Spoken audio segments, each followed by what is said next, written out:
بسم اللہ الرحمن الرحیم۔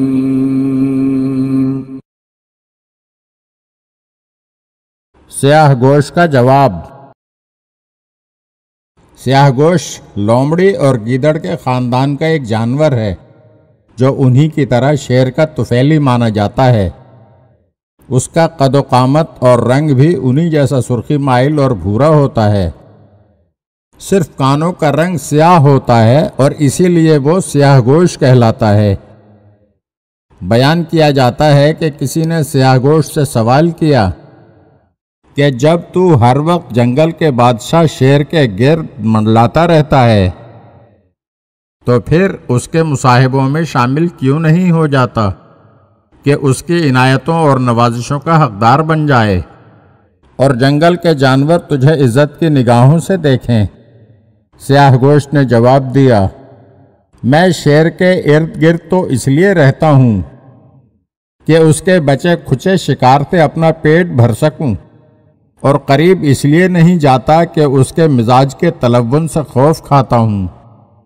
طاقتور کسی قائد قانون کے پابند تو ہوتے نہیں، نہ ان کی طبیعت کا رنگ ایک جیسا رہتا ہے۔ تم نے بادشاہوں کے بارے میں یہ بات ضرور سنی ہوگی کہ کبھی وہ تعریف کرنے والے کو قتل کرنے کے لیے تیار ہو جاتے ہیں اور کبھی گالیاں سن کر خلط فاخرہ بخش دیتے ہیں۔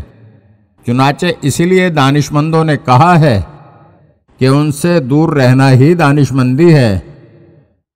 بادشاہوں کو خوش کرنے کے لیے ہنسی مذاق کی باتیں کرنا اس کے درباری ندیموں کے لیے تو شاید ہنر ہو، لیکن عقل مندوں کے لیے عیب ہے۔ آگ کی تاثیر میں فرقا نہیں سکتا کبھی، چاہے اس کو عمر بھر پوجا کرے آتش پرست، جل کے مر جائے اگر آتش کدے میں جا گرے، ہے یوں ہی روز ازل سے اس جہاں کا بندوبست۔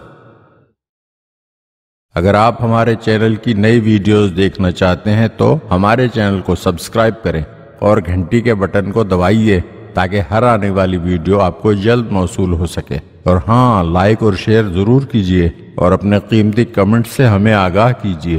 شکریہ۔